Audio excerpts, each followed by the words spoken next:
Amiche e amici, buonasera e benvenuti alla 22esima puntata di Mani e Fuori, la trasmissione di TV7 Triveneta interamente dedicata al volley. Puntata speciale questa sera, studio veramente affollato come non mai, davvero con la polisportiva Agna, a cui va il primo applauso della serata. Fatevelo ragazze! E non è un caso che quando si parla di Agna si parla di uno dei prodotti migliori, possiamo usare questo termine, Francesco Cico De Marchi. Ciao Francesco, ben arrivato, piazzatore della figlia Padova. Nato ad Agna e anche cresciuto? No, nato a Padova. E cresciuto ad Agna. E portato subito ad Agna. Immediatamente? Subito ad Agna. E quanti anni sei rimasto lì? Fino a 16, che poi sono andato a Treviso e da là ho iniziato il percorso fuori Padova fino a 3 anni fa che sono tornato, insomma, diciamo. Va bene. Fa uno stranissimo gesto il vicepresidente della FIDE Pallavolo Padova, Maurizio Guglielmi. Applauso per Maurizio. Perché dicevi? Perché hai fatto così? No, era un segnale che sono contento che Cico sia tornato a Padova. Ho fatto un anno di passaggio tra Corigliano e Latina. Che Corigliano comunque ha un bellissimo ricordo, mi ricordo di Corigliano. Uno dice, chissà dov'è Corigliano, io ci sono stato... È un po' in mezzo alle montagne, però un posto dove c'è un calore. La pallavolo è molto la pallavolo è tenuta veramente in fortissima considerazione. C'è solo quella, immagino. Palazzetti sempre strapieni. Ho invitato 2 persone perché stasera vi devono un po' rompere le scatole, perché la situazione è quasi drammatica, anzi forse drammatica per la FIDE, e quindi per parlare, per discutere, ho invitato Diego Zilio del Mattino di Padova. Ciao Diego, applauso anche a te. Ed è appena arrivato anche perché diamo una notizia abbastanza fresca, anzi la facciamo dare da lui che è un esperto di calcio ma anche un grandissimo appassionato, segue sempre le partite di pallavolo per il Corriere del Vento, Dimitri Cannello. Ciao Dimitri. Buonasera.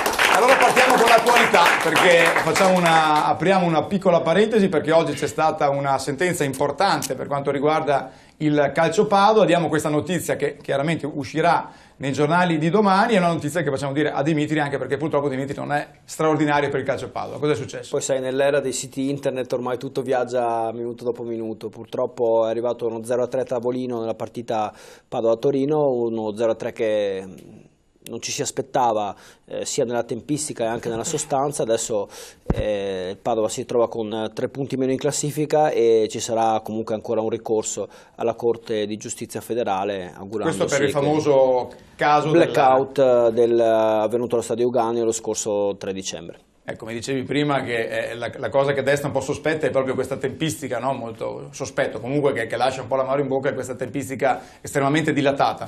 Ma guarda, è una vicenda particolarmente difficile anche da giudicare, certo viene da considerare il fatto che qualsiasi decisione fosse stata assunta in questo periodo sarebbe dovuto arrivare ben prima di oggi, 3 mesi per arrivare a un verdetto di primo grado che tra l'altro ha sconfessato anche il primo pronunciamento, insomma fa giurisprudenza e devo dire la verità, insomma è un verdetto che fa male, insomma che è un po' la solita giustizia all'italiana, fermo restando che insomma è molto spinosa la questione e mi sento di dire comunque insomma che il 3 dicembre scorso non fu giocata una partita regolare, perché in qualsiasi sport che si mette in pratica un secondo tempo in cui ci sono 5 interruzioni, in cui va via la luce per 4 volte e i giocatori devono fermarsi, riprendere dopo 6-7 minuti, per fermarsi, riprendere, insomma sicuramente non è regolare. Certo è che insomma lo 0-3 è molto pesante.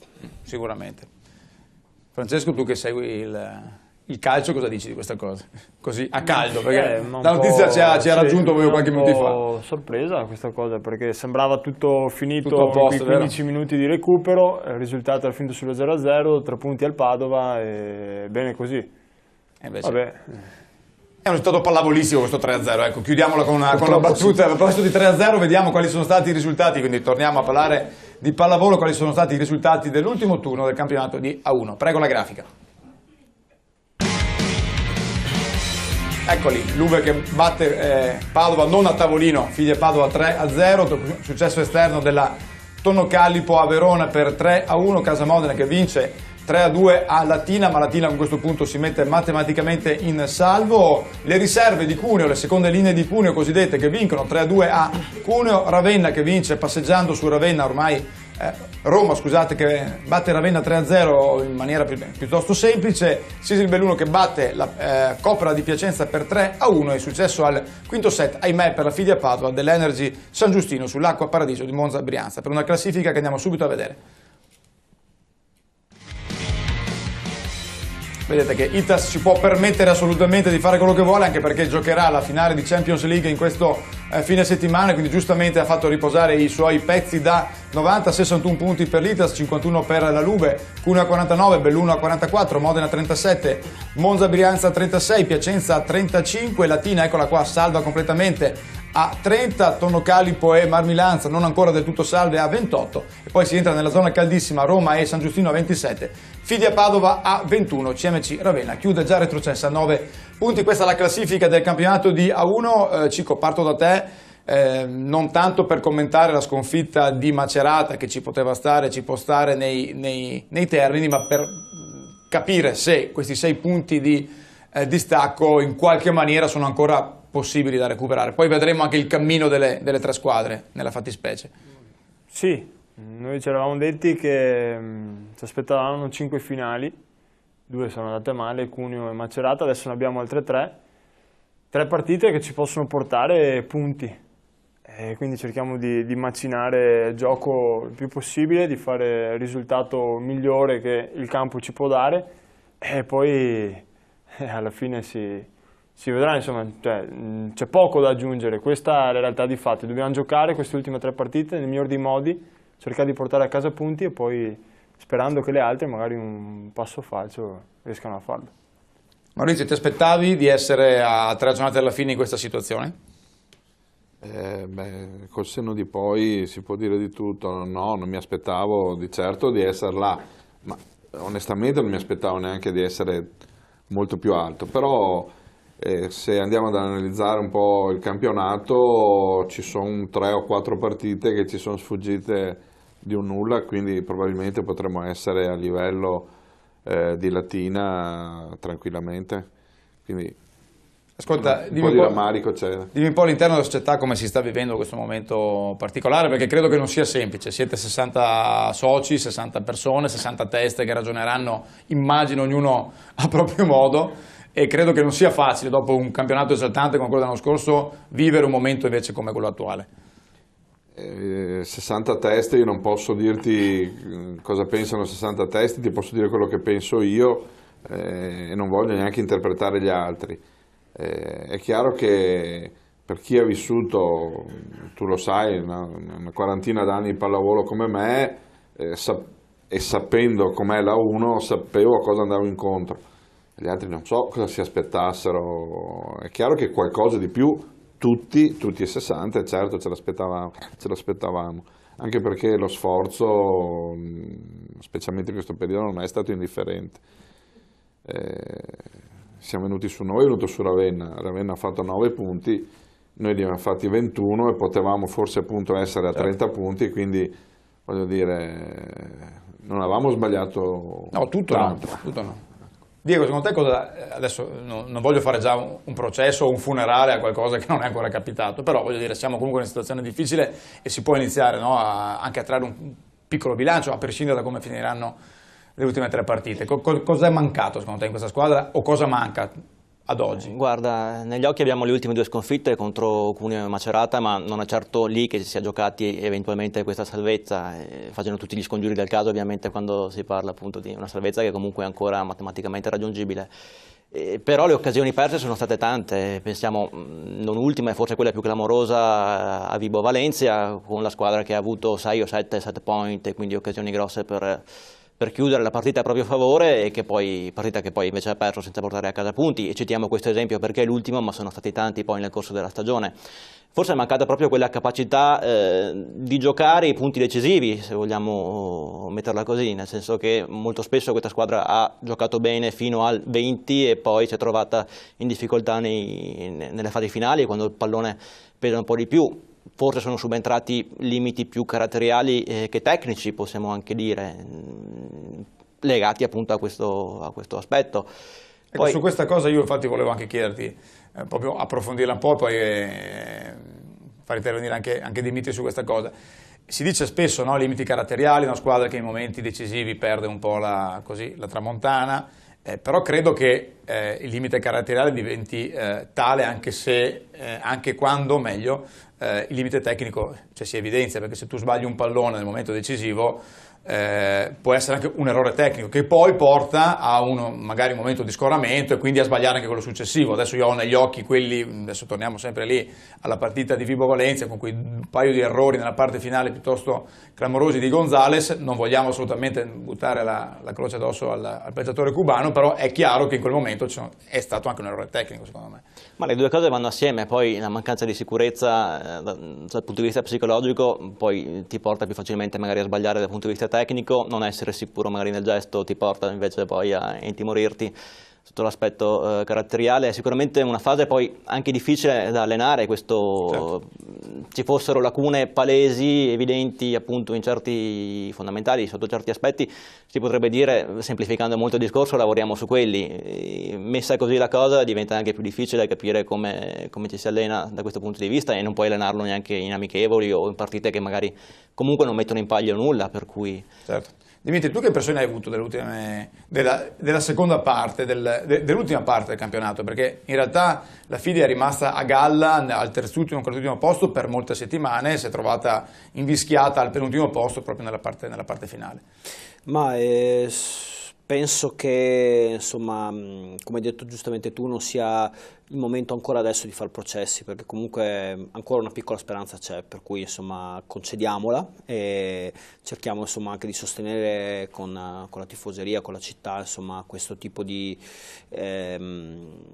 anche questo tipo di situazioni in cui ci si è andati a ficcare. I limiti caratteriali mi sembrano abbastanza evidenti, insomma, perché ci sono state alcune partite in cui io non sono molto d'accordo con te quando dici che insomma il limite caratteriale va di pari passo a quello tecnico. Ci sono dei giocatori che sicuramente sono inferiori tecnicamente ad altri, che però riescono nei momenti importanti anche a mantenere la concentrazione, perché in certi momenti la vinci di nervi una partita, non la vinci con la tecnica. Io ho avuto un'impressione che comunque comincia da molto lontano, perché tu insomma che sai come me, hai seguito tantissimo l'evoluzione di questi ultimi anni, era una caratteristica anche che c'era prima della retrocessione e che si è un po' diciamo perdura anche a distanza di tempo. Sicuramente dove non vedo colpevoli è all'interno della società, perché è stato fatto, almeno della proprietà, che è stato fatto sicuramente tutto il possibile per attrezzare una squadra all'altezza della situazione. Poi secondo me sono stati commessi degli errori sul mercato, ma questo è un altro discorso. Non è il momento secondo me di andare a mettere il coltello nella piaga, però insomma chi sa un attimo di pallavolo certe cose le può anche capire. In ultimo anche gli infortuni hanno avuto il suo peso, perché se tu punti su dei giocatori e questi nel momento fondamentale della stagione, come posso dire è stato Simeone, certo, anche Gonzales in alcuni momenti, certo. L'infortunio in sé non significa solo saltare alcune partite, poi devi recuperare la condizione. Per un opposto è fondamentale, ma anche per un palleggiatore diciamo pesante, molto così anche esperto come Simeone. Sì, questo fermo restando che se ci sono stati errori sul mercato sono stati fatti anche all'interno di un progetto economico che ovviamente aveva dei limiti, e questo va sottolineato. E ne parleremo molto nella seconda parte, perché vedremo qual è il cammino, queste ultime 3 partite, vedremo che appunto queste speranze molto tenui, a dire il vero, però ci sono ancora, vedremo come incastrarle, ma vedremo anche il nuovo volto. Andy Heine è arrivato, questo nuovo centrale statunitense, ne parleremo diffusamente nella seconda parte, perché ha preso il posto, a proposito di infortuni, di Luka Suljagic, che si è fatto male a un piede, una microfrattura da stress che appunto lo ha messo KO e rimarrà KO per almeno 20 giorni. Ci vediamo tra poco per la seconda parte. Seconda parte di Mani e Fuori, abbiamo visto i risultati, la classifica, abbiamo visto un po' la situazione piuttosto difficile che avrà la Fidi a Padova nelle ultime 3 partite. Abbiamo parlato anche di Andy Heine, questo ragazzotto che è arrivato l'altro giorno a prendere il posto proprio di Luka Suljagic. Ripeto, eccolo qui, questa è una immagine di Hein con la maglia degli Stati Uniti. Lui è uno dei centrali della formazione Stelle a Strisce, ha giocato negli ultimi anni, anzi quest'anno a Losanna, ha giocato anche in Coppa CEF. La cosa curiosa è che Hein era stato preso, non proprio tesserato in realtà, perché lì c'è stato l'inghippo, no? Maurizio, da Latina, che è la prossima avversaria di Padova, domenica alle 18 al Palla Fabris, per sostituire il centrale francese Hardy de Source. Quando però è arrivato, tra l'altro, da quello che ho capito, già avendo pagato anche tesseramenti e cauzioni varie alla federazione americana, si sono accorti che c'era un visto di extracomunitario in più, quindi Hein è rimasto a piedi. Si è fatto male sugli Agici, quindi il buon Stefano Santuzzo, Maurizio, no? Sì, è proprio andata così. È andata così, no? Così. La cosa interessante è, Cico, tu che l'hai visto in questi 2 allenamenti, mi rendo conto che non puoi dire che tipo di giocatore è, ma mi sembra che sia arrivato fisicamente pronto almeno. Sì, è allenato, adesso giustamente bisogna oliare un po' i meccanismi, produrre una squadra nuova. Per noi è un giocatore nuovo, insomma, da scoprire, da vedere com'è, però come ti dicevo prima è allenato, secondo me già da domenica può dare il contributo. Sì. Maurizio, siamo a posto con le carte? Sì, Penso a posto, sì. A livello di tesseramento, cioè lui può ufficialmente giocare, va bene. Come vi dicevo, vediamo allora queste ultime 3 partite. Prego la regia di mandare la tabella che abbiamo chiamato la corsa verso la salvezza, proprio per vedere dove si potrà in qualche maniera ancora sperare. Eccola qua, questa è la situazione. Abbiamo tralasciato Vibo e Verona, che teoricamente potrebbero ancora essere coinvolte, ma che in maniera un po' più diciamo così sensata forse anche no, quindi ci siamo limitati a mettere insieme dal basso all'alto Padova, Roma e San Giustino. Quindi in maiuscolo ci sono le partite in trasferta, in minuscolo chiaramente quelle in casa. Quindi vediamo che San Giustino giocherà a Macerata domenica, e quindi speriamo che Macerata faccia in pieno il proprio dovere, così come l'ha fatto domenica scorsa. Poi c'è lo scontro diretto con la Fidia e l'ultima giornata va a Piacenza, quindi teoricamente un calendario non semplicissimo. Roma invece giocherà sabato, e questo non so se sia un vantaggio o meno, con Piacenza fuori casa, poi in casa con Monza e poi lo scontro diretto con Padova. Di Padova invece, Diego, sappiamo bene, Latina, San Giustino e Roma. C'è Roma che gioca sabato, c'è il rischio, cioè se tutto va bene, cioè che se Piacenza vince può essere un forte stimolo, ma se Roma fa punti no?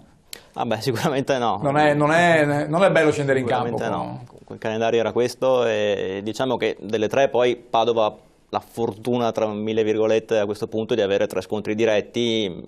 Volendo guardare il calendario delle dirette concorrenti, ci sono partite proibitive dentro, penso appunto a San Giustino con Macerata per dire la prima appunto di questo turno. All'andata furono raccolti 6 punti in questi 3 scontri, e questo è il punto. Oggi non basterebbero, perché arrivando con gli stessi punti in classifica di San Giustino e Roma, loro comunque sarebbero salve, perché hanno un numero di vittorie superiore rispetto ai bianconeri, quindi bisogna fare ancora meglio dell'andata e non sarà facile. Chiaro che no. Maurizio, potessi scegliere secondo te su chi si potrebbe, uno dice fare la corsa su chi fa meno punti, ma teoricamente chi potrebbe fare meno punti tra San Giustino e Roma? Magari rimandiamo la tabella così la commentiamo per l'ennesima volta.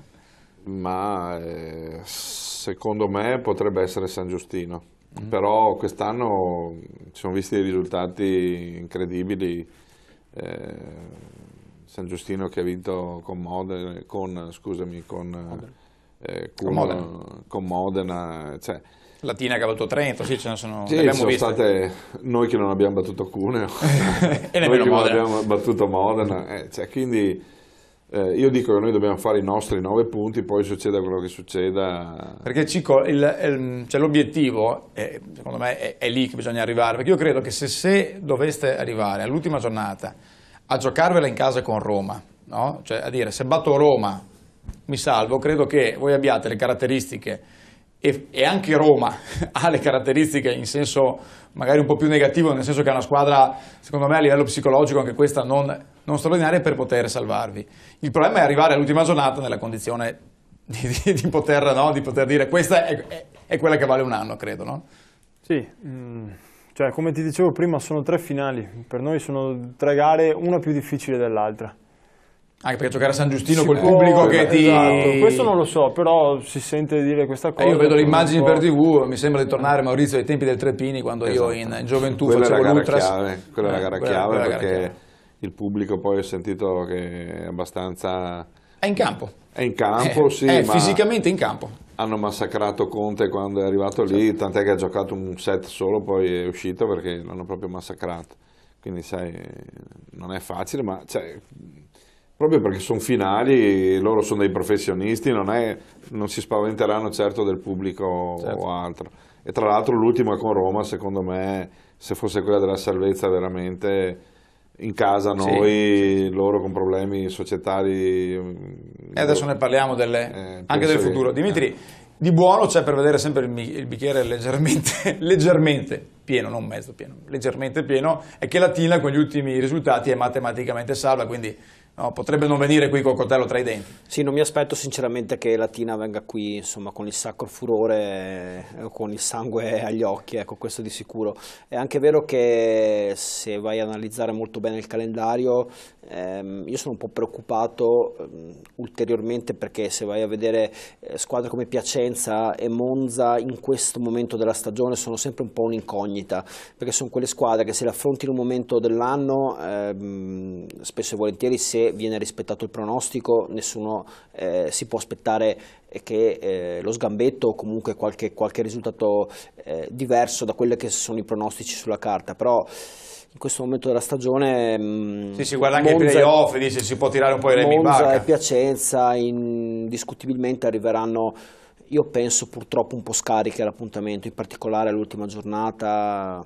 È una situazione veramente delicata, fermo restando che devi andare a vincere a San Giustino. Ah sì, lì da lì non si passa, tu devi fare, sperando che o Roma o San Giustino non facciano punti prima dell'ultima giornata, tu devi comunque fare almeno 7 punti, quindi significa che, ma probabilmente non basteranno. Ma potrebbero non bastarne nemmeno 9. Non potevano bastarne nemmeno 9, certo. E questo purtroppo è la situazione. È vero anche che se vai a vedere quello che è stato il corso della stagione, tutte le squadre che lottano, o comunque che sono nella parte bassa della classifica, ogni tanto hanno piazzato un'unghiata, una zampata. È quello che è mancato, sono d'accordo con te su questo. E Padova, se facciamo eccezione, la vittoria su Piacenza, la prima giornata, che fu qualcosa appunto di, penso, irripetibile, per il resto non è mai riuscito a tirar fuori. Ricordiamo che Piacenza ha perso 3-0 anche con Ravenna, voglio dire, o 3-1, non ricordo, comunque ha fatto 3 punti. Una Piacenza diversa da quella di oggi. Era una Piacenza diversa da quella di oggi. Però sai, se vedi anche, io quello che noto, per esempio, anche nel recupero Ravenna-Cuneo, si è visto Ravenna che pur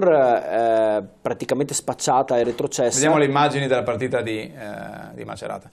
Dicevo che Ravenna, pur spacciata e retrocessa contro Cuneo, ha portato Cuneo a vincere ogni set ai vantaggi. Certo. E questo è un segnale che non abbiamo visto su Padova, perché anche nelle partite in cui sono state più tirate difficilmente arrivavi anche ai vantaggi. Qualche set è stato perso onestamente, insomma, anche in modo difficile da accettare. Penso sempre al famoso set a Vibo Valencia o Modena in casa, che sono forse i due bocconi più amari. E sai, purtroppo condivido quello che ha detto Maurizio, insomma, che non è che ci si potesse aspettare chissà quale rendimento o chissà quale posizione di classifica arrivati a questo momento della stagione. È anche vero, insomma, che io non mi aspettavo sinceramente Padova al penultimo posto, perché sulla carta questa squadra comunque non vale il penultimo posto, quantomeno mi aspettavo arrivati a questo punto qui Padova sullo stesso livello delle ultime 3-4, insomma lì a giocarsela, a 6 punti sono tanti. Sono stati persi proprio, come dicevi tu, condivido molto la tua analisi, è mancato perché tutto sommato negli scontri diretti Padova ha fatto il suo, insomma sì è vero ha perso con San Giustino ma ha vinto Latina,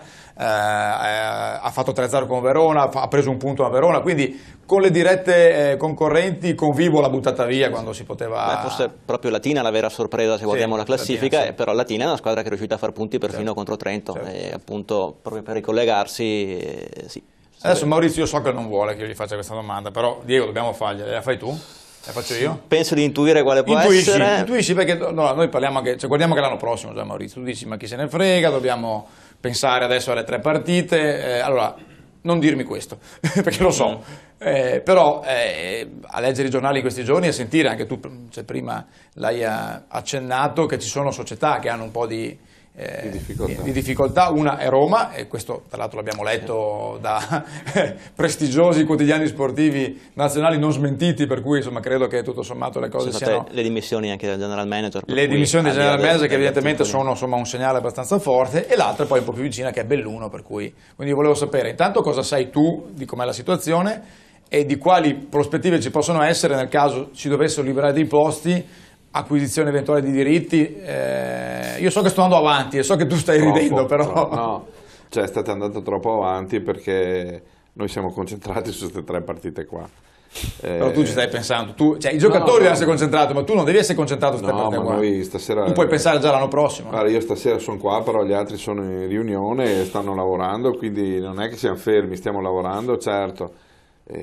Quindi stiamo guardando anche al futuro senza ombra di dubbio, non è che finisce la pallavolo Padova se retrocediamo questo o altro. Ecco, scusa, apro una parentesi perché voglio dire, la cosa bella rispetto agli ultimi anni, quando c'era Maurizio Sartorati, che invece c'era sempre il rischio, no? Che diceva se andiamo in A2 chiudo, l'ha detto tante volte finché poi è successo. Ecco, quindi quest'anno almeno questo rischio non c'è, questo questo è importante. Quello che posso dirvi è che questo rischio non c'è perché il progetto continua, verrà migliorato, Ecco, volevo solo fare un appunto su quello che diceva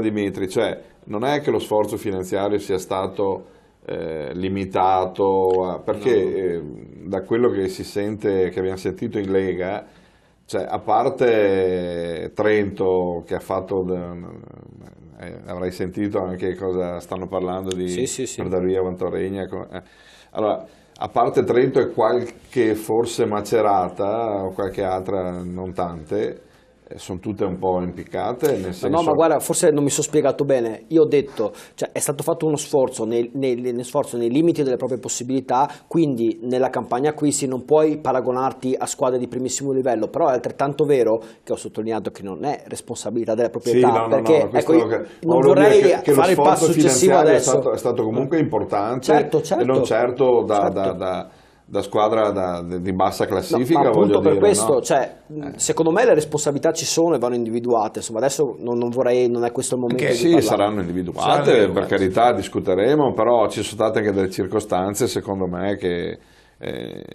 quando si parla di questioni tecniche o di questioni di caratteriali, eccetera, qua abbiamo poi anche le ragazze, abbiamo dei dirigenti, insomma, la pallavolo, sì, c'è tutto questo, per carità.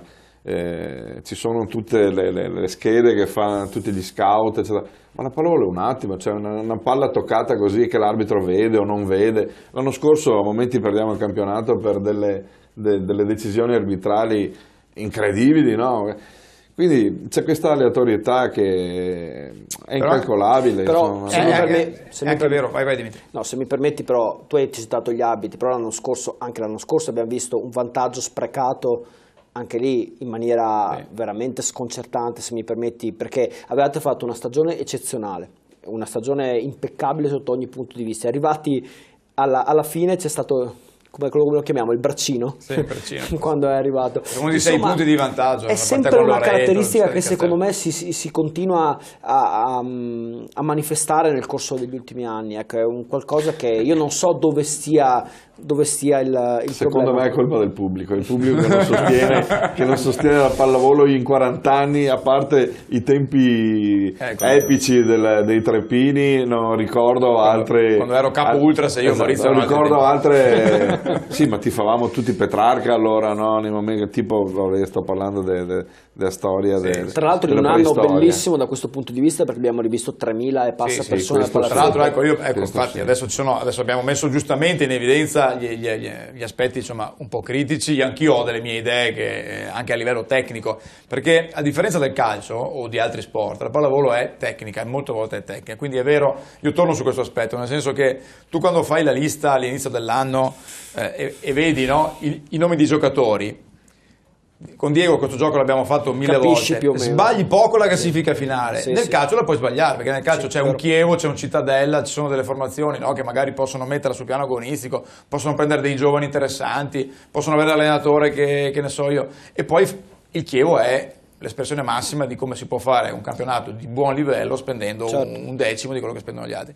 Purtroppo nel pallavolo questo non può accadere. Nel pallavolo devi avere dopo è chiaro che quando ti salvi per un punto ci sta il carattere, ci sta la palla fuori, ci sta ecco, questo è fuori discussione. Qui a Padova abbiamo avuto esempi di salvezze conquistate noi ne abbiamo prese 3 o 4 di fila all'ultimo pallone, per cui non è che ci possiamo nemmeno lamentare, no, da questo punto di vista. Poi per carità, anche accusare il giocatore, accusare, insomma, tra virgolette, ognuno fa vedere, a seconda della sua indole. Mi viene in mente, abbiamo passato la partita con Vibo a Diaz, ad esempio, che era uno di quelli che sicuramente scaldava magari anche il pubblico per il modo di fare, perché si sapeva poi che andava in campo anche quando era infortunato, che non tutti magari hanno quell'indole, c'è anche da considerare questo. Sicuramente, ecco, rivedendo negli occhi quelle salvezze conquistate l'ultima giornata, magari non tutte e tre, ma insomma quella con Treviso è andata un po' bene, dai, quella con Treviso è andata un po' bene quella volta lì. Però ecco, volevo dire, appunto, mettiamo anche in evidenza un paio di cose interessanti. Una l'ha detta Dimitri, quasi 3.000 spettatori di media a partita sono un dato che io dico politicamente è importantissimo. Stiamo parlando di politica, stiamo parlando anche di fantapallavolo.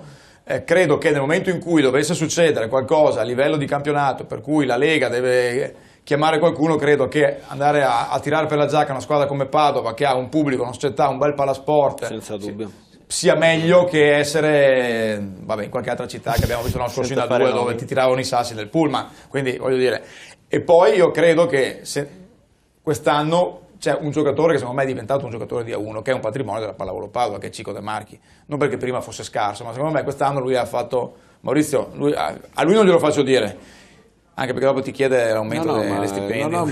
Però è importante, io credo che lui quest'anno sia stato... Erano 4 schiacciatori, si diceva più o meno sullo stesso livello. Lui si è ritagliato il suo spazio, però. Guarda, io ti devo dire, al contrario di quello che potrà pensare la gente, come potranno pensare, anzi che potreste pensare voi giornalisti o altro, la pallavolo intanto non è il calcio, no? E quindi da questo punto di vista ci sono delle visioni diverse, no? Perché prima fuori onda mi avete fatto delle domande un po' particolari, ma al di là le abbiamo registrate, poi le mandiamo. Ecco, al di là di questo, quest'anno secondo me, e lo dico perché io vado agli allenamenti, vado a vedermi non solo le partite, è stato fatto un buon lavoro dal punto di vista tecnico.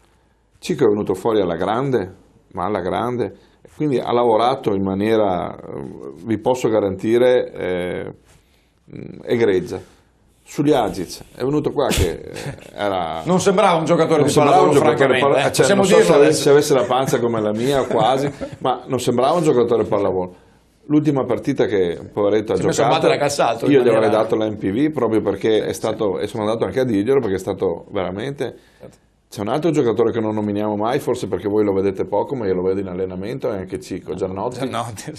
Giannotti è un ragazzo che secondo me, se si inquadra sì, però deve venire la voglia di giocare, caratterialmente. Perché quando l'ho inventato qua, ma io sono qua, cosa vengo a fare? Sì, infatti lui se lui non fa deve cominciare a crederci e fare quello scatto caratterialmente, diventerà un grandissimo giocatore.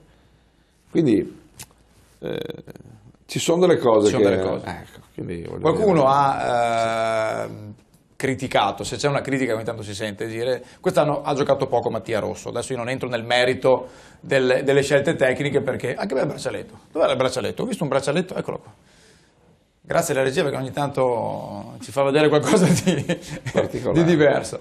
Dicevo che Mattia Rosso quest'anno è stato, cioè, la scelta di questo ragazzo che comunque veniva da un'estate con la nazionale, che poi solo all'ultimo per una serie di sfortune si è trovato a dover perdere, è stato poco utilizzato.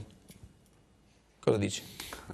No, nel senso che allora, qui uno potrebbe dire è meglio valorizzare De Marchi che è di Padova piuttosto che Rosso che è di Cuneo, potrebbe essere per esempio. Ma al di là di questo, no? Non per essere campanilista o altro, cioè, io non faccio di professione allenatore, quindi non mi permetto, ma onestamente, cioè, da spettatore guardando le partite, voglio dire, qualcuno di voi avrebbe tolto De Marchi o avrebbe tolto Schwarz in questi periodi?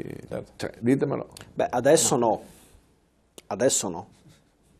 Beh, io Cico quest'anno non l'avrei mai tolto. Non lo so, io ti dico, secondo me... non perché è qua, no, ma cioè, perché nel senso che proprio se partiamo all'inizio dell'anno e inquadriamo Rosso cioè, era quello su cui erano concentrate le maggiori aspettative anche tecniche. Sì, poi un po' per colpa sua, un po' secondo me in determinati momenti, secondo me le scelte tecniche sono state un po' discutibili, alla fine Rosso l'hai un po' perso. Poi sono d'accordo con Maurizio, a un certo punto voglio dire era difficile. Ma voi, cioè, quando mi dite scelte tecniche, voi state parlando di una scelta obbligata dell'allenatore quando l'ha messo apposta.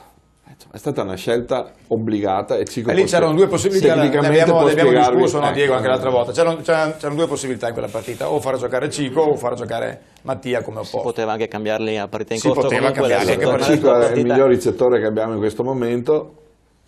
Cioè, No, ma lì, No, allora lì è spostiamo una, la domanda, ma lì è una scelta tecnica, cioè, Appunto, ci sta, c'è un inutile- allenatore che è pagato, prende le sue Appunto, belle decisioni, le può prendere in maniera corretta ed è un fenomeno, Deve. può sbagliare, quindi io quello, ripeto, poi è sempre facile, no, discutere dopo, non voglio pensare a quello, credo che sicuramente ci sia stata una valorizzazione quest'anno di un giocatore come De Marchi, che è un patrimonio della società, questo è un dato di fatto, perché i numeri comunque che vai a vedere di De Marchi sono importanti. Poi è chiaro che uno può dire ma in certe situazioni si poteva cambiare di più, comunque abbiamo ancora 3 partite, io credo che qualche cambiamento anche io ho visto per esempio ieri in allenamento che c'era, non so se ho visto male, Cico correggimi, che Schwarz non era tra i 6, diciamo, c'eravate tu e Mattia, quindi non è escluso che domenica magari qualcosa cambia. Giriamo sempre durante la settimana, cioè non fai mai 6 giorni su 7 solo con una formazione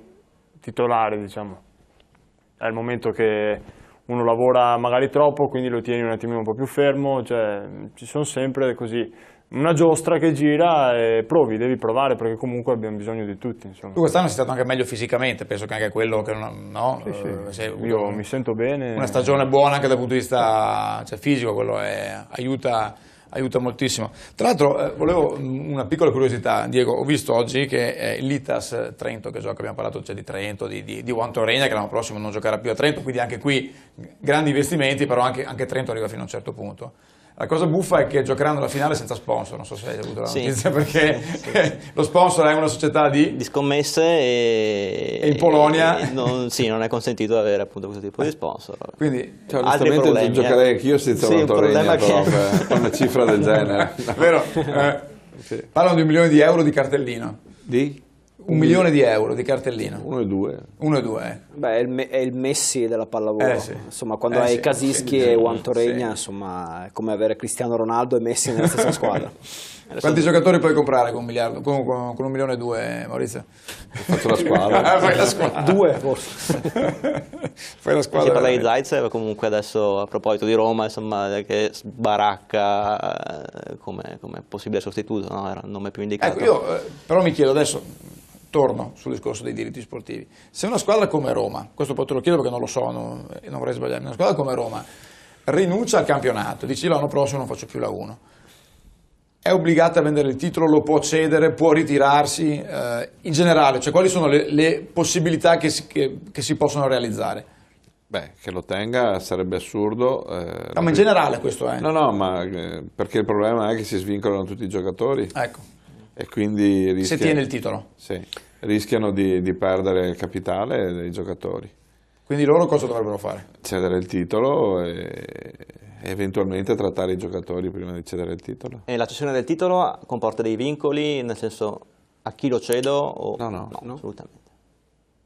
Quindi il fatto, A chi lo paga di più? A chi lo paga di più. Ma- Quindi, prego. l'eventualità dei cosiddetti ripescaggi avviene quando una società chiude definitivamente, cioè tu sei Quando arrivato rinuncia- penultimo, ti ripescano, non compri il diritto, sto parlando di eventuale ripescaggio come è successo qualche anno fa a Padova, se non sbaglio, perché Taranto ha chiuso Baracca e Burattini.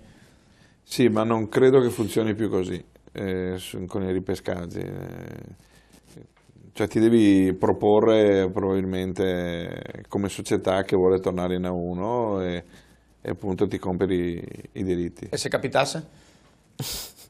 Facciamo Ma mica ha sta- detto Roma, magari Belluno, magari... Cioè, non avete mai parlato con Belluno, non ci No, posso io credere. Cioè, Non tu! No, stavo dicendo non voglio neanche parlare di sta roba perché vuol dire Però il periodo tirarsela, è questo, dobbiamo fare comunque, sti voglio dire, mica puoi arrivare a fine campionato e adesso so che è antipatico dire perché adesso no, queste scusa, cose, alla però... fine campionato ci arriviamo a quando è? Il 1 di aprile? Speriamo che non sia la fine del campionato, il 1 di aprile. E quindi dal 1 aprile fino all'iscrizione che avviene entro il 30 giugno mi pare, c'è tempo, no? Sai quanti diritti si possono... Va bene, apprendiamo. No, cioè... No, capisco benissimo insomma, che non sia il momento No, non è proprio il momento. Di parlarne pubblicamente, resta il fatto che probabilmente sì, sì, è un'ipotesi che pallavolo Padova ci sia ancora. Senza probabilmente. No, beh, è interessante perché se ne parlerà molto, anche perché noi parliamo spesso di Roma e di Belluno, ma io ho l'impressione che ci possono essere anche altre società che magari in questo momento di cui non si parla molto, ma che alla fine del campionato possano tirare un po' i remi in barca. Come si dice così da Radio Scopa, si sente che parecchie società anche di A2 sono in grosse difficoltà, quindi non è che tutte agognano su in A1. Certo. C'è Castellana e chi altro. Quindi voi le vostre credenziali comunque ce le avete? Beh, insomma, lo dicevi tu prima, 3.000 spettatori, e, insomma, la tradizione di Padova. Io però non posso dire, io spero di salvarmi, insomma, ci credo ancora, questo è il primo obiettivo, però appunto, come diceva Diego, potrebbe essere che tra 2 o 3 settimane siamo qui a già parlare d'altro, quindi noi chiaramente cerchiamo di ci credono i giocatori, ci crede l'allenatore, non è certo per portare Iele a figurarsi, ne parli in prospettiva comunque, siccome è un'eventualità che potrebbe... Cerchi la ciambella di salvataggio. Anche per i tifosi che verranno domenica, ore 18, Pala Fabris. Attenzione, Volley Day, lo dico adesso in chiusura di seconda parte. Cosa significa Volley Day? Significa che tutte le persone, tutti gli atleti, come le ragazze della Polisportiva Agna, che verranno domenica con la tuta della propria società, avranno diritto all'ingresso a soli 3 euro. Quindi credo, oggi ho parlato con Stefania Bottaro, la segretaria generale della Pallavolo Padova, che mi ha detto che c'è già Maurizio, una richiesta pazzesca da parte della società, quindi credo che vedremo ancora... Di tutti gli sport. Prego? Di tutti gli sport. Di tutti gli sport, quindi assolutamente si potrà venire con la tuta del Abano Calcio, non lo so, del Calcio Padova, quindi sarà un bellissimo spettacolo anche cromatico, ma soprattutto bisognerà riempire, così come abbiamo fatto l'anno scorso con Ravenna, il Palasport, ai limiti chiaramente della capienza. Bene, ci fermiamo qua per la seconda parte. Nella terza parte finalmente parleremo di Polisportiva Agna. A tra poco. Terza parte di Magna Fuori, abbiamo parlato a lungo di queste ultime 3 partite della Fidia Padova, soprattutto di quella di domenica, lo ricordo, alle 18 al Pala Fabris con Latina, grande promozione per tutti i tesserati FIPAV e non, che potranno entrare, lo ripeto ancora una volta, con soli 3 euro, quindi un Palasport che si preannuncia gremito in ogni ordine di posta. Ma adesso parliamo della Polisportiva Agna. Abbiamo iniziato dicendo che Francesco De Marchi è nato a Padova, ma dicevano che quando aveva poche ore l'hanno portato ad Agna, è rimasto fino a 16 anni. Lì però tu non hai mai giocato a pallavolo ad Agna, vero? No, ho iniziato a calcio. Ad Agna? Sì. Ruolo? Il Totti. Scusa, vero? Che domanda. Che domanda, è vero? Sì, Pupone. Pupone, il Avevo Pupone. già il numero 10 all'epoca, quindi era già tutto adesso, scritto. vero. No, fino a 16 anni, che poi sono andato a Treviso. Insomma, Ma tu hai iniziato a giocare a pallavolo a quanti anni? Io tardi, ho iniziato in Under 18. Quando In Under 18? 16-17 anni. Com'è? Tra Allora, l'altro Luca Traversi, che è l'allenatore, cominciamo mi ha a presentare. allenato nelle varie selezioni. Scusa, ci stanno mandando in onda qualcosa di Agna. La chiesa, sì, infatti. Ho sentito degli gridolini. Luca Traversi è l'allenatore, eccola qua, la chiesa, campanile. Quanti abitanti fa Agna? Microfono? 3.500. La voce che avete sentito è del responsabile del settore volley Fabio Perosin, che è insieme anche al presidente della Polisportiva Giorgio Mastellaro. Ma Luca Traversi invece cosa ha fatto con Cico? No, io sono stato selezionatore under 15 della selezione di Padova, dove c'era Cico, c'era Under 15 no, si è detto che giocava con l'Under 18? No, ma lui aveva avevo iniziato cominciato col Monselice in Under 14, poi in Under 15 lui. Poi c'era anche Luca Cibin che adesso gioca in B1, sì.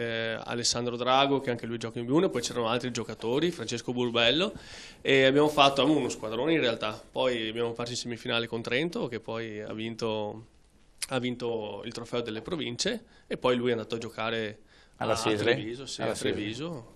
Sì, ho fatto quell'anno lì, facevo il secondo allenatore in realtà, erano le mie prime esperienze. Quest'anno invece alleni ad Agna? Qui alleno ad Agna, tengo in realtà il settore giovanile, quindi l'Under 12 che è mista, e loro che è una squadra unica, però facciamo 2 campionati, un Under 14 e l'Under 16. E giocate adesso mi pare uno fa il trofeo primavera e uno Allora, con l'Under 16 facciamo il trofeo primavera e siamo o seconde o terze, a seconda di come va domenica. Mentre con l'Under 14 sabato abbiamo la semifinale provinciale del trofeo di eccellenza contro Rio. Quindi big match. Big match. Sentiamo allora Fabio Perosin come state vivendo ad Agna. Cioè, mi dicevi che voi siete entrati a far parte della polisportiva non da moltissimi anni in realtà. Sì, no, questo è vero. La polisportiva ad Agna ha ormai un'età di circa 20 anni. Mentre il pallavolo no, ecco, il pallavolo diciamo è nata circa nel 2006-2007, cioè, noi abbiamo detto non è possibile che una polisportiva non ci sia il volley lo ritengo anche per il successo che ha nella provincia di Padova, ritengo non potevamo farne a meno. E così un po' con un gruppo di genitori, grazie anche alla collaborazione dell'amministrazione comunale, abbiamo un po' sviluppato dei corsi di mini volley presso le scuole elementari. Grazie a questi corsi siamo riusciti a ottenere un gruppo di ragazze che sono qui Quindi oggi. queste ragazze sono quelle che hanno iniziato col mini volley e poi alla volta siamo cresciuti. Mini volley, 2 campionati under 12. Quando si dice partire da zero, no? Sì, diciamo noi siamo partiti proprio dai primi passi, e abbiamo sviluppato questi ragazzi fino a che nel 2010 abbiamo vinto il campionato under 13 misto provinciale. Ecco, poi l'anno scorso l'under 14 e quest'anno l'under 16. Ecco, l'obiettivo nostro è quello di proseguire su questa strada, quindi continuare a sviluppare e incentivare i ragazzi a venire a fare pallavolo sostanzialmente, sia per le caratteristiche che la pallavolo può insegnare sia sotto l'aspetto sociale ma anche di squadra e tutto. Al presidente della polisportiva invece, Giorgio Mazzellaro, volevo chiedere quali altre discipline avete oltre alla pallavolo e come vi muovete a livello di polisportiva? Oltre alla pallavolo, la polisportiva ha altre 6 discipline, tra le quali kickboxing, c'è il calcio bambini, c'è anche il calcio femminile, poi abbiamo il settore della danza con hip hop e breakdance da quest'anno, c'è anche la ginnastica per i più anziani, il mantenimento, l'aerobica. E poi abbiamo anche il... non mi ricordo la terza. Non ti ricordi più? Il karate. Ah, quindi discipline un po' particolari anche. Io mi aspettavo il calcio, il basket, quelli tradizionali, in realtà... No, abbiamo un po' di tutto, sì. Ci sono circa 300 atleti iscritti e per adesso va tutto bene. Scusami, chi è il capitano della squadra? Che lo pensavo. Due capitani. Sofia dell'Under 16 e l'altra Sofia dell'Under 14. Due Sofie, così non mi sbaglio. Esatto. Perché anche l'allenatore a volte sbaglia, ma non devono saperlo. Ascolta, ma gliela facciamo dire una parola alle due Sofie? Sì, perché loro adesso non volevano, ma noi alla fine gli cacciamo i microfoni. Esatto. Lei è dell'Under 16. Che quindi sono quelle che fate il torneo di primavera. Perché siete più piccole, quindi avete fatto più fatica. Perché siete sempre quelle, sostanzialmente, più o meno. Diciamo che come Under 16 siamo la squadra quasi più giovane di tutto il campionato, perché noi abbiamo soltanto una ragazza, che è Veronica, che l'anno prossimo passerà in Under 18, ma le altre sono 97 e 98. Quindi possono fare... Sì, un altro anno Under 16. Allora dimmi un po' intanto com'è sto allenatore, perché adesso devi dirgli qualcosa di bello, così bello, tranquillo. È un bravo allenatore, perché comunque siamo riusciti ad avere dei risultati importanti e considerando che comunque siamo una squadra che si è formata un po' alla volta, anche perché ci sono delle ragazze che non sono sempre state con noi, però comunque con questi inserimenti siamo riusciti comunque a fondare una squadra una squadra unita anche e soprattutto in campo, che comunque... Ma tu sei partita da mini volley anche tu? Sì, io anche sì. Bello, molto bello. L'altra Sofia, adesso facciamo girare velocissimamente il microfono. No, non le facciamo presentare tutte. Sentiamo, becchiamo solo le due Sofie. No, tu mi devi parlare del big match con il Rio di sabato, voglio dire, come lo state preparando? Perché... No, ci prepariamo bene, però... Però con quella faccia lì sei poco convinta. Se vi preparate così, secondo me perdete 3-0. Luca? No, siamo una bella squadra e... Ma chi è favorito in campionato? Chi è andato meglio? Cioè durante la fase, chiamiamola regolare? Noi? Voi? Sì. Siete favorite voi? Ma se giocate fuori casa? Beh, spero di sì almeno. Speri di sì? No, fai tornare il microfono che devo parlare con l'allenatore un attimo, perché qua c'è da fare, dargli un destriga a queste qua. Lavorare sul carattere. Devi lavorare sul carattere. Ma lei neanche troppo, il problema è che lei ne ha troppo in palestra, no? In palestra. Non è abbastanza esuberante. È che quando poi... Sotto pressione, va un po', No, noi abbiamo fatto la prima parte, diciamo il trofeo di qualificazione, chiamiamolo, siamo arrivati primi nel nostro girone. Adesso invece noi siamo arrivati secondi nella fase di eccellenza, mentre Rio è arrivato primo nell'altro girone. Ok. Quindi noi giochiamo siete la incrociati. seconda con la prima. Dall'altra parte giocherà il Pulpatavium contro l'Este. E a livello maschile invece? Avete intenzione di fare anche qualcosa? Ecco, no, a livello maschile stiamo lavorando e continuiamo a lavorare nell'ambito dell'Under 12. Ecco, per noi società piccole, di paesi piccoli, diventa difficile quando si supera l'Under 12 perché Certo. hai la divisione maschile e femminile. E qua è diventato importante la collaborazione con le società vicine. E proprio quest'anno, abbiamo iniziato a collaborare col pool volley, con il quale ringrazio i dirigenti. Infatti, Che ha una bella tradizione a livello è maschile. una bella tradizione a livello maschile. E infatti, diciamo, questa collaborazione ci ha permesso di avere delle ragazze, come diceva la Sofia prima, che sono venute da noi per rendere più competitiva l'Under 14, e i maschietti nostri invece sono andati nel pool volley, che stanno svolgendo l'Under 13 e ormai si sono qualificati per la fase regionale. Sono secondi solo alla Pallavolo Padova e basta. Però. Quindi ritengo che la collaborazione, soprattutto per società come nostre, sia fondamentale, soprattutto per ottenere dei risultati. Abbiamo parlato anche molto nelle ultime puntate, anzi la puntata scorsa l'abbiamo proprio dedicata anche un po' alle fusioni che ci sono state, anche abbiamo avuto ospiti i sindaci di Casal Serugo e di Albignasego che hanno fatto il famoso Casal Volley e ci hanno spiegato appunto che bisogna fare così, no Maurizio? Penso che non ci siano in questo momento grosse alternative. Sono 30 anni che predichiamo questa cosa, lo predichiamo per il maschile, ma non perché noi siamo il vertice, ma siamo il vertice che ha bisogno di una base, e quindi noi la nostra disponibilità ce l'abbiamo per qualsiasi società, dalla società più piccola alla società più grossa, siamo sempre disponibili. Però adesso tu sai, ho mia figlia che gioca a Tre Garofani e quindi... Pensavo con Rio, perché non ne ero dimenticato, no, con Tre Garofani. No, abbiamo lo scontro anche con Rio. Quindi è in competizione con loro? No, lei gioca in Serie D, però volevo dire questo, cioè, quindi seguo anche un po' il femminile mi pare che sia proprio durissimo riuscire a mettere assieme e fare questo tipo di lavoro che... Sono più campanili, dici? Sì, proprio... infatti una delle poche, io tra l'altro vengo da Albignasego, quindi certo. Una delle poche società che ha fatto sta cosa, Casal Serugo, poi mi pare c'era anche il Salboro, poi non so se si è staccato, il Pulpatavium si è staccato, sì. eccetera. No, hanno 3 società, Salboro, Casal Serugo e Albignasego, poi il Salboro si è staccato, eccetera. Quindi c'è sta voglia... Cioè, io sarei felicissimo di avere una 1 o una 2 femminile, invece abbiamo 3B1 o avevamo 3B1, adesso mi pare ne abbiamo 2B1, certo. No? Ho visto il derby domenica.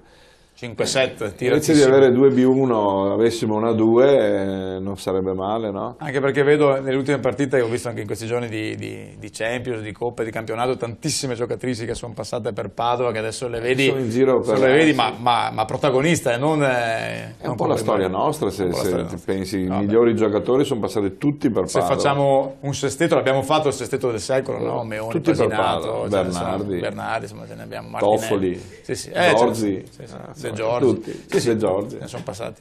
Andate domenica a vedere la partita Pallafabris voi? Tutte? Con la felpetta precisa, bianca e rossa? Ok? Chi è che le porta? Tu, Luca? No, i genitori. Luca alla domenica pomeriggio si riposa. Dorme. No, si riposa. Anche perché sabato c'è questa partita. Sabato, domenica mattina abbiamo la partita con loro, domenica mattina prima di loro la partita con l'Under 12, quindi insomma la domenica pomeriggio... Lo fate impazzire questo allenatore? Anche perché è diventato papà da 15 giorni, da 20 Sì, giorni 10 circa. giorni. Vabbè, Domenica scorsa. Applauso. Grazie. Saluto l'Anna e la Chiara. Con l'impegno di tutte le squadre sinceramente non abbiamo ancora dato la licenza. Sarà una femmina naturalmente, vero? È una bambina. Ovviamente. È già optata con la polisportiva Aya, mi dispiace. Assolutamente. Ascolta, a livello di impianti come siamo messi? Tranquilli? Avete spazi? Diciamo abbiamo una palestra che è adibita anche per l'uso scolastico, diciamo noi ci riteniamo comunque soddisfatti anche perché l'amministrazione comunale l'anno scorso ci ha fatto gli spogliatoi nuovi. Il che non è poco in questo periodo, quindi diciamo abbiamo questa collaborazione che ci sostiene. Di ristrettezze, no? Bisogna... Maurizio, quante persone prevedi domenica? Tutto pieno? Com'è la storia della capienza lì? Spiega. Si può dire o non si può dire? Non si può dire. No, io mi aspetto 3.000 persone. Se ci che è la 3.000... massima capienza. 2999. 2999. Giusto, perché quello è il massimo di capienza. Però se facessimo come abbiamo fatto con Ravenna l'anno scorso non mi dispiacerebbe. Che non erano proprio 2999, esatto. Per essere precisi. Italia-Corea che abbiamo fatto. Non mi dispiacerebbe, ti dico la verità. Dimitri, speriamo domenica sera di avere ancora delle speranze o... Io me lo auguro, infatti come ti dicevo in apertura, insomma è ancora il momento di sostenere questa squadra fino in fondo, perché la 1 è un patrimonio per la città prima di tutto, e poi alla fine collegandomi appunto con il discorso che avevi fatto tu anche su quelli che sono i valori in campo, in Serie 1 non vedo grossi scossoni rispetto all'inizio, che ha fatto una grande stagione secondo me Belluno, che sopra le aspettative. Al di sopra delle aspettative, leggermente al di sotto Piacenza, che ha pagato la parte iniziale, poi la seconda dopo parte è cominciato a correre come un ossesso fino alla fine. Per il resto insomma rimarrebbe solo Padova, che non è nella posizione attesa all'inizio. Speriamo che queste ultime 3 giornate possano ribaltare. E quale ribaltare. doveva essere la penultima, se non era Padova secondo te? Ti ribalto la domanda, prima dimmelo tu poi te lo dico io. Allora io ti dico che avevo messo nei miei pronostici, che tra l'altro con Diego abbiamo fatto più volte assieme, il testa a testa Padova-Latina. Secondo me per il penultimo posto doveva essere, dal mio punto di vista, il gioco fatto a settembre, un testa a testa Padova-Latina. Io pensavo sia Latina che Vibo Valencia non superiori a Padova, ecco, questo mi immaginavo all'inizio della stagione. Secondo me Vibo ha fatto una stagione superiore alle attese, questa è la mia opinione ovviamente. Cico? Concordo. Dico poco perché la posizione in cui siamo non mi permetto insomma di sbilanciarmi. Tu con Latina che hai giocato un anno lì, li hai sentiti questi giorni, li senti più? È un'altra società, hai ancora contatti? Ti dico solo che Latina è stata di passaggio, punto. Basta. Non è stato un bell'anno quello di Latina? Boh, allora. Cioè, dal punto di vista di risultato sportivo sì, dal mio punto di vista personale no, ecco. Perché ho avuto infortuni a non finire, quindi l'ho eliminata come quindi un motivo in più per aver voglia di riscatto domenica. Bene, siamo in chiusura, ricordo l'appuntamento, quindi il big match di domenica ore 18 al Pala Fabris, diretta su SportTube, se non avrete la possibilità di venire a vedere la partita c'è questa diretta streaming, tra l'altro sentirete la mia voce, ahimè, quindi sarete anche lì costretti a sentirmi, ma è una possibilità appunto per seguire, una possibilità che la Lega Pallavolo quest'anno dà ogni domenica a 1 o a 2 partite, di essere appunto seguite via internet, e questo è sicuramente un bel vantaggio. L'applauso finale per la Polisportiva Agna, grazie ragazzi, grazie Luca, grazie Presidente e Vicepresidente. In bocca al lupo per le vostre cose. Io ringrazio Cico De Marchi, grazie Cico. Grazie a voi. In bocca al lupo a domenica il vicepresidente che è rimasto qua saltando il CDA della Pallavolo Padova, Maurizio Guglielmi. Grazie Maurizio. Grazie a voi. Grazie Diego Tiro del Mattino di Padova. Grazie a voi. Grazie. E grazie a Dimitri Cannello del Corriere della Sera, Corriere del Vento, che ci ha dato anche la notizia, ahimè, della sconfitta a tavolino del Padova per 3-0 con il Torino. Per noi è davvero tutto, se vorrete ci vediamo giovedì prossimo alle 22:30. Buonanotte.